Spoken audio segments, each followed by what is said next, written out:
अष्टाध्यायी पर आधारित लघु सिद्धांत कौमुदी का तद्धित प्रकरण, इस विषय को लेकर हम चर्चा कर रहे हैं। आज मैं आपके सामने उसी संबंध में कुछ अन्य सूत्रों पर चर्चा करूंगी। पूर्व व्याख्यान में मैंने आपके साथ एक सूत्र पर चर्चा की थी और वो सूत्र था मातुरुत संख्या संभद्र पूर्वायाः। और उस सूत्र की व्याख्या करते हुए मैंने आपको बताया था कि जो मातृ शब्द है उसको उत हो जाता है और अण प्रत्यय होता है। ये दो कार्य इस सूत्र के द्वारा होते थे। लेकिन कब होते हैं? तो मातृ से पहले यदि संख्यावाचक शब्द हो, सम शब्द हो और या भद्र हो, तो इन तीन शब्दों के पूर्व में होने पर मातृ शब्द यदि बाद में होता है तो उससे एक तो अण प्रत्यय होता है और एक उसको उत हो जाता है मातृ को। तो इस सूत्र की व्याख्या करते हुए हमें ये ध्यान रखना है कि यहाँ मातृ शब्द का प्रयोग दो बार होता है, एक पंचमी विभक्ति के द्वारा और एक षष्ठी विभक्ति के द्वारा। जब हम कहते हैं कि मातृ के स्थान पर उत हो जाता है तो ये षष्ठी विभक्ति है, स्थानीय के स्थान पर आदेश। और हम ये भी जानते हैं कि अलो अंत्यस्य सूत्र के द्वारा ये आदेश अंतिम वर्ण के स्थान पर होता है। तो इससे हमें ये ज्ञात हुआ कि मातृ के ऋकार के स्थान पर ऊ करना है, उत में तकार इत संज्ञक है, उसका लोप हो जाता है। इसी प्रकार से जब हम ये कहते हैं कि मातृ को अण प्रत्यय होता है तो ये पंचम्यंत हो जाएगा कि मातृ के बाद अण प्रत्यय का विधान होता है। तो इस प्रकार से ये दो जब मातृ शब्द के दो अर्थ में प्रयोग करेंगे, दो विभक्तियों में प्रयोग करेंगे, तब हमें सूत्र का अर्थ प्राप्त होगा कि एक तो अण प्रत्यय होता है मातृ शब्द को और एक उसको मातृ को उत हो जाता है। तो इसके उदाहरण के लिए जैसे हमारे पास ये शाण मातुरः, उसकी सिद्धि मैंने आपके सामने की थी। अब ये दूसरा सिद्धि है द्वयी मातुरः।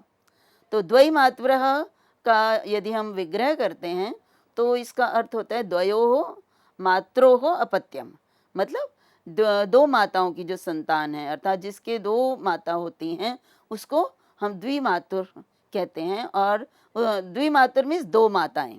और फिर जब हम कहते हैं कि उसकी संतान तो फिर तद्धित प्रत्यय का प्रयोग करना पड़ता है। तो यहाँ पे द्वयोः मात्रो अपत्यम, ये द्वैमातुर का विग्रह होता है। और हम जानते हैं कि ये तद्धित अर्थ में प्रयुक्त हो रहा है, अपत्य अर्थ में। तो यहाँ पे संख्यावाचक है द्वि, और द्वयोः को यदि हम इसके विभक्ति को पृथक करते हैं तो इसमें द्वि शब्द है और ओस षष्ठी विभक्ति द्विवचन में प्रयोग है दो के लिए। और इसी तरह मात्रों में भी मातृ शब्द और उसमें ओस विभक्ति लगेगी। तो यहाँ द्वि ओस मातृ ओस, इन दोनों में तद्धितार्थोत्तर पद समाहारे च, एक सूत्र जिसके विषय में मैंने पहले भी आपको चर्चा की थी, उस सूत्र से यहाँ पर अपत्य इस तद्धित अर्थ में द्वि ओस और मातृ ओस का सबसे पहले तो हम समास करेंगे, समास करके हम द्विमातुर बनाएंगे। तो जब हम द्विमातृ बन जाता है, समास करने में भी हम जानते हैं कृत तद्धित समास से फिर प्रातिपदिक संज्ञा होती है। प्रातिपदिक संज्ञा होने पर विभक्तियों का लोप होता है, तो विभक्ति लोप इत्यादि कार्य करते हैं तो हमारे पास द्विमातृ रह जाता है। अब ये द्विमातृ शब्द जो है इसको हम कहते हैं जब हम संतान अर्थ में इसका प्रयोग करते हैं, द्विमातृ में दो माताएं, तो अब हम कहेंगे जिसकी दो माताएं हैं तो द्वे और फिर उसके मातरौ यस्य, तो यहाँ पे फिर द्वि और मातृ, इन दोनों में अपत्य अर्थ में हम अण प्रत्यय करेंगे। तो द्विमातृ शब्द से अण प्रत्यय जब हम करते हैं तो प्रस्तुत सूत्र द्वारा ही अण प्रत्यय करने के साथ साथ मातृ शब्द के री को ऊ भी करते हैं। तो री को ऊ करते हैं तो ऊ और रपर होने के हो जाता है, उरण रपरा से, तो मातुर ये बनता है। और द्वि के ई को णित प्रत्यय अण परे होने के कारण यस तद्धितेष्वचाम आदि सूत्र द्वारा आदि वृद्धि भी होती है। और ये समस्त कार्य करने के बाद द्वैमातुर ये शब्द हमारे पास निष्पन्न होता है।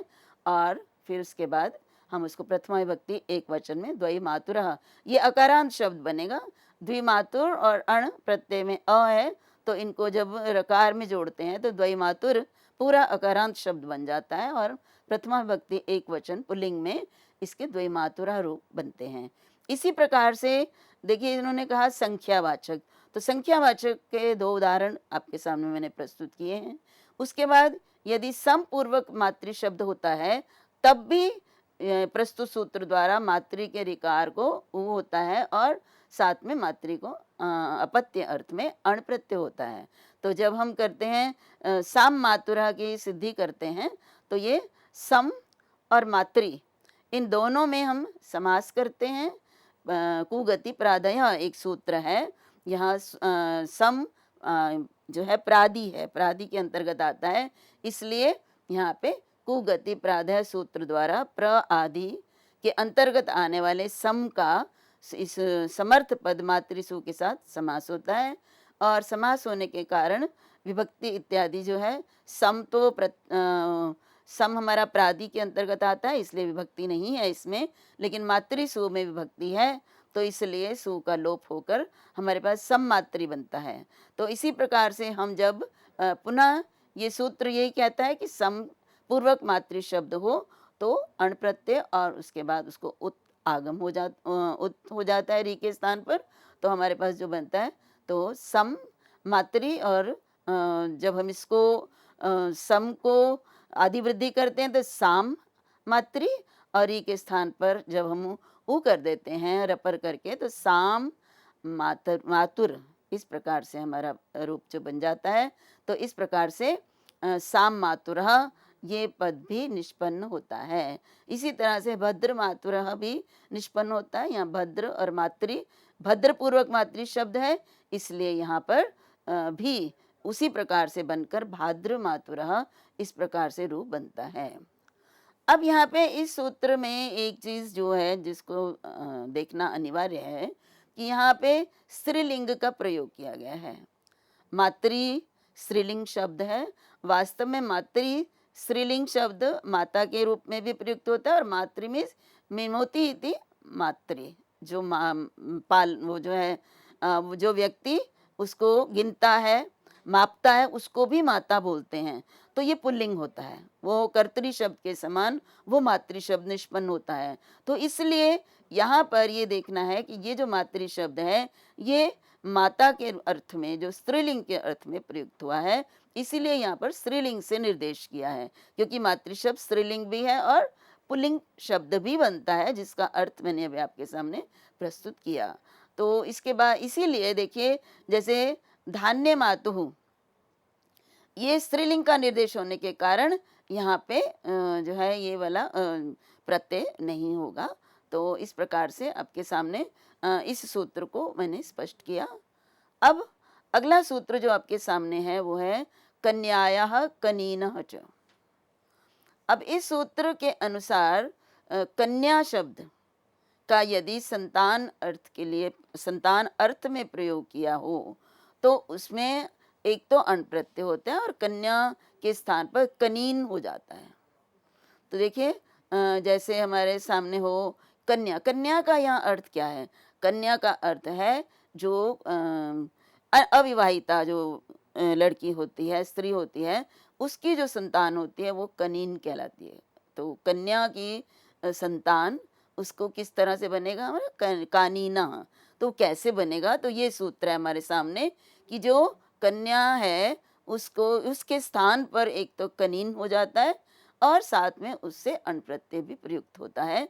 जैसे इससे बनने वाला जो शब्द है वो कानीना है। तो कानीना कैसे बनेगा?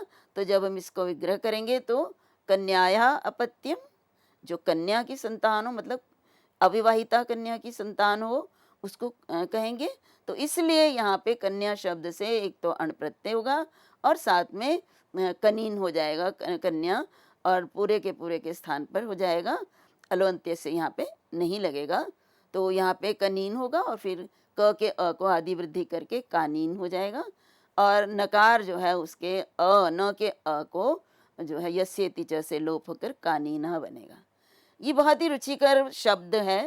ये कानीन जो है का प्रयोग हमारे शास्त्रों में, हमारे पुराणों महाभारत में व्यास के लिए किया गया है और कर्ण के लिए भी किया गया है। इसीलिए यहाँ पे अर्थ जो दिया है कानीन का किसके लिए है? व्यास। कानीना मतलब व्यास और कर्ण। तो कन्या से उत्पन्न होने के कारण, कुंवारी कन्या से उत्पन्न होने के कारण व्यास को कानीन कहा जाता है, और कर्ण भी जो है अविवाहिता से उत्पन्न हुए थे, इसलिए उनको भी कानीन ही कहा जाता है।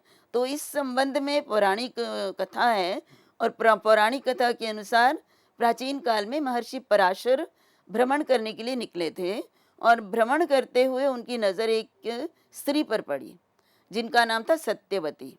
वह मछुआरे की पुत्री सत्यवती दिखने में बहुत सुंदर थी, आकर्षक थी, लेकिन उसके शरीर में मछली की गंध आती थी, जिसकी वजह से सत्यवती को मत्स्य गंधा भी कहते हैं। ये महाभारत में पूरा इसका वृत्तांत है। आरंभिक जब महाभारत आरंभ होती है, तो जब सत्यवती का वृत्तांत आता है, तो उसमें ये पूरा वृत्तांत बताया गया है। तो सत्यवती को देखकर पराशर ऋषि का मन विचलित हो गया और व्याकुल हो गया, और वो सत्यवती से संबंध रखना चाहते थे। तो सत्यवती ने कहा कि ये अनैतिक होगा, मैं इस प्रकार से आपके साथ ये संबंध नहीं बना सकती। तो तब पराशर मुनि तो माने नहीं, तो उन्होंने फिर सत्यवती ने पराशर ऋषि के सामने 3 शर्तें रखी कि मैं इन शर्तों को यदि मानोगे तब मैं आपके साथ संबंध स्थापित करूंगी। तो सत्यवती की पहली शर्त थी कि उन्हें संभोग क्रीड़ा करते वक्त कोई देखे नहीं। तो पराशर ऋषि ने इस शर्त को स्वीकार करते हुए तुरंत कृत्रिम आवरण बना दिया। आवरण बना था मतलब पर्दा बना देना कि कोई देख न सके। और उसकी दूसरी शर्त थी कि उसकी कौमार्यता कभी भंग ना हो, मतलब वो कुमारी ही रहें, तो ये कभी उसका कौमार्य भंग ना हो। तो इसे ऋषि ने आश्वासन दिया कि बच्चे के जन्म के बाद भी उनकी कौमार्यता भंग नहीं होगी, और साथ में ये भी कहा कि जो तुम्हारी होने वाली संतान होगी वो महान ज्ञानी होगी।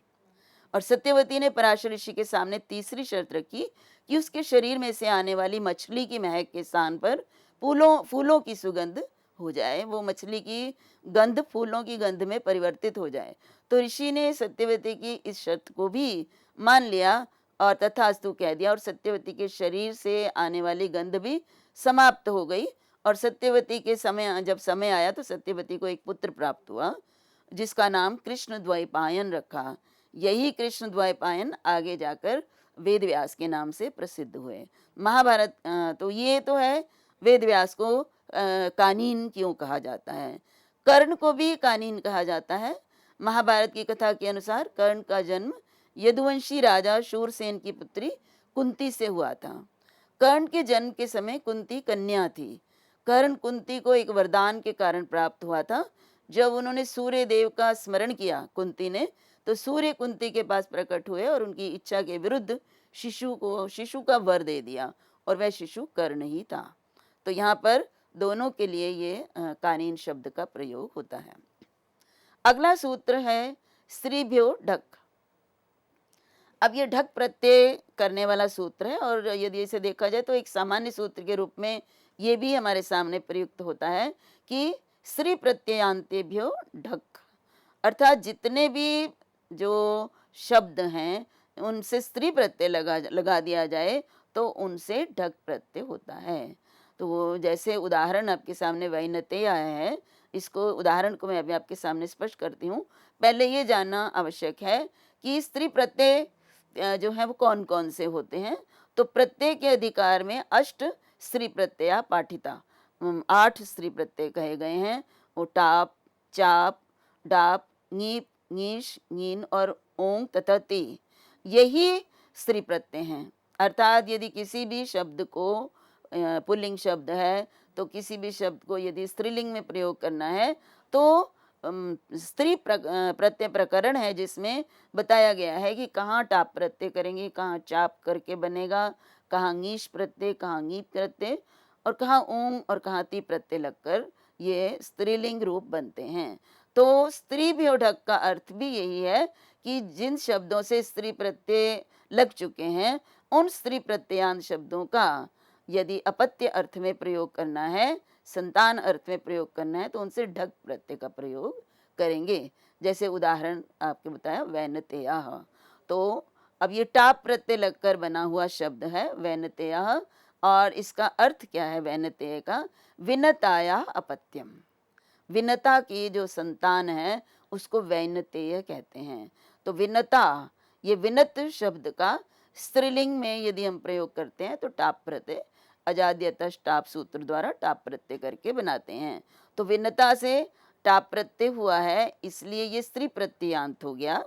यदि विनत होता तो उससे ढक प्रत्यय नहीं होता, क्योंकि उससे स्त्री प्रत्यय नहीं लगा। स्त्री प्रत्यय का प्रयोग करने के बाद विनता और इससे ढक प्रत्यय लगेगा, और ढक प्रत्यय लगने के बाद जो भी कार्य है प्रातिपदिक संज्ञा, और अगर हम इसको एकदम आराम से करें तो विनताया अपत्यम जब हम कहते हैं तो विनता से पहले ngस विभक्ति होती है और फिर अपत्य अर्थ में अण होता है, और उस ngस विभक्ति का प्रातिपदिक संज्ञा होने के कारण लोप होता है, और लोप होने के बाद हमारे पास जो बनता है विनता ढक। अब विनता ढक बनने के बाद हमारे पास एक सूत्र है आयने ये नी यह फडघ चखाम प्रत्ययादि नाम, और ये पूर्व में मैं आपके सामने इस सूत्र को स्पष्ट कर चुकी हूँ। और इस सूत्र में कहा कि जो घ है, फ ढ ख च और घ, तो घ के स्थान पर जो घ अंतिम है तो इसके स्थान पर ए हो जाता है। आयन ए ये नी यह फ ढ ख च खाम प्रत्यादि नाम, तो इसके ढकार के स्थान पर ए हो जाता है। तो ए करने के बाद हमारे पास क्या बनता है, विनता और एय। तो ये ए किसके स्थान पर होता है, ये होता है ढक के स्थान पर। ढ ढक का क इत संज्ञक है, ढ शेष रहता है, और ढ भी हमारे पास सस्वर है, ढ में स्वर मिला हुआ है, लेकिन केवल मात्र ढ के स्थान पर ए होता है। ढ द्वितीय नंबर पर है, फ ढ, तो ढ और उसमें आयन और एय ये भी द्वितीय स्थान पर है, तो इसमें ए हो जाएगा। लेकिन जो अ है उसमें ढ में अ है, उसको अलग करके एय हलंत करना है और बाद में उस अ को जोड़ना है, तो हमारे पास स्थिति बन जाती है विनता और एय। और उसके बाद वी के इकार को हम तद्धितेष्वचाम आदि सूत्र द्वारा उसको हम क्या कर देंगे, उसको हम आदि वृद्धि करेंगे, ऐसा नहीं है। देखिए ढक प्रत्यय है, ये ए को भी जो है प्रत्यय ही ढक ही मानेंगे। तो जो ढक प्रत्यय है वो ना तो नित है ना नित है, इसलिए तद्धितेष्वचाम आदि सूत्र से तो यहाँ पे आदि वृद्धि नहीं होगी। तो फिर एक और सूत्र है किति च, अर्थात कित प्रत्यय पय हो तब भी जो है आदि वृद्धि हो जाती है। तो ढक प्रत्यय कित है, इसलिए वी का ई आदि में है, इसको वृद्धि होकर आई हो जाएगा। तो वैनत, वैनता और एय ये स्थिति बनती है हमारे सामने, और ता के आ को यस्येति च से हम लोप कर देंगे, तो वैनत और एय इस प्रकार से वैनतेय ये स्थिति हमारे पास बनती है। और ये रूप वैनतेय का अर्थ है विनता की संतान, उसको वैनतेय कहते हैं।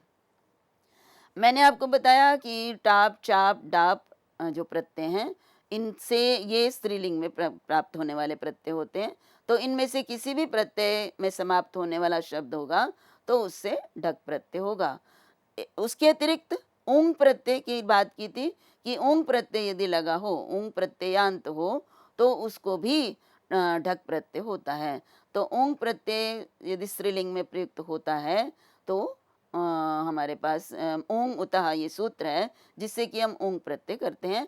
और उदाहरण है माद्रबाहु, माद्रबाहु मद्रबाहो अपत्यम, ये मद्रबाहु की संतान को माद्रबाहु कहते हैं।